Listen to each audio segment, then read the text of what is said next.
कार्तिकेय ने भी किया था, एनरोड होता हुआ दिख रहा है। हमारे ओपिनियन पोल के हिसाब से तमिलनाडु और केरल दो टिपिकल साउथ स्टेट हैं जहां पे एनडीए एनरोड करता हुआ दिख रहा है।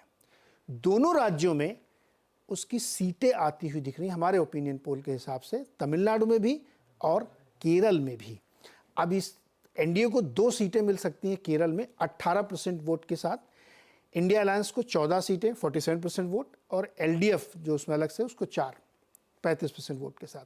तमिलनाडु को दिखाइए, उसमें भी एनडीए अलायंस जो है, एनडीए को 5 सीटें मिलने की संभावना दिख रही है। तमिलनाडु फायर करिए ना, तो उसमें भी आप देखेंगे तो वहाँ पे एक एनरोड होता हुआ दिख रहा है। हालांकि इससे पहले एक बार रामेश्वरम की सीट वो जीत चुके हैं, लेकिन इस बार और ज़्यादा सीटें आने की संभावना आती हुई दिख रही है। अब इसको बिग पिक्चर में डालते हैं राजेश बादल जी, जिस तरह के ओपिनियन पोल्स हमें दिख रहे हैं, नॉर्थ और साउथ दोनों अगर आप कवर कर लें, और साउथ की अक्सर आलोचना होती है कि बीजेपी तो साउथ में है ही नहीं, वहाँ तो उनका कुछ भी नहीं है, लेकिन हमारे ओपिनियन पोल के हिसाब से वहाँ पे अब उनको अच्छी दमदारी के साथ पहुँचने की स्थिति बनती हुई दिख रही है।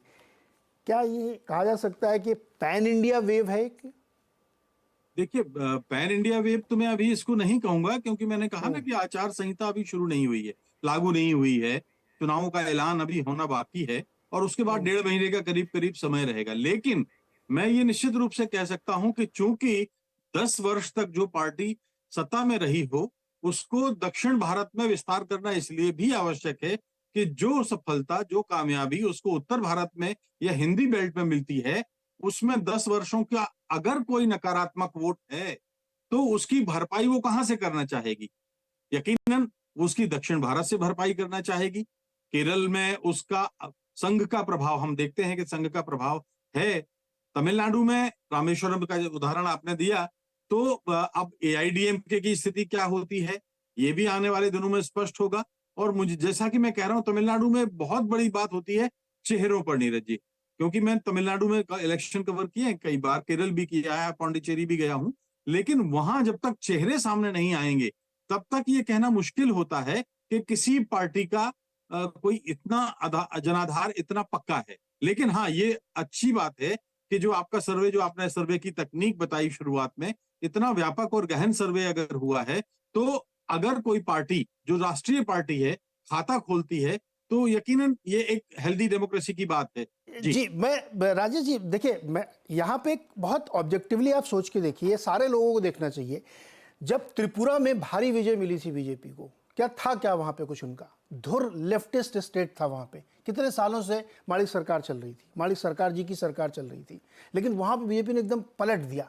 तो ये सोचना कि साउथ में कोई है ही नहीं, कभी तो वहाँ कुछ हो ही नहीं सकता, ये शायद अब पॉलिटिक्स में बदल गया है।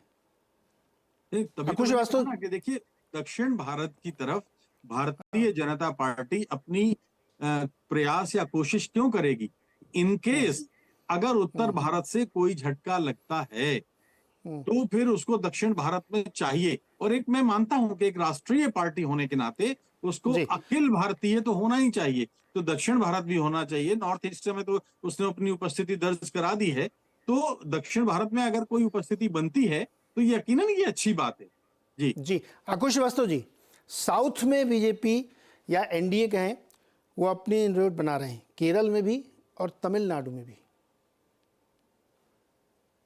बिल्कुल सही कह रहे हैं। तब केरल की संभावनाएं अभी तक ज़्यादा हम लोग डिस्कस करते रहे हैं। क्योंकि वहाँ संघ का एक बड़ा आधार रहा है और धीरे धीरे वो बढ़ता रहा है। आप वोट परसेंटेज उनका लगातार बढ़ता रहा है, इस वजह से वो बहाव था। लेकिन इधर क्या हुआ है, केरल में वोट जो हैं वो एलडीएफ के पास धीरे धीरे कम होते चले गए और एक तरफा वो यूडीएफ के तरफ पास होते गए। इस वजह से भारतीय जनता पार्टी का प्रभाव हमको आपको बहुत ज़्यादा नज़र नहीं आ रहा है। लेकिन इस बार अगर ये परसेंटेज बढ़ जाता है और 18% तक हो जाता है तो निश्चित रूप से एक बेल्ट में, चाहे उसमें तिरुवनंतपुरम हो या और जो सीटें हैं, उस पे उसका प्रभाव देखने को मिलेगा और वो वहाँ पर एक इनरोड उनका पहली बार ठीक ठाक तरीके से हो जाएगा।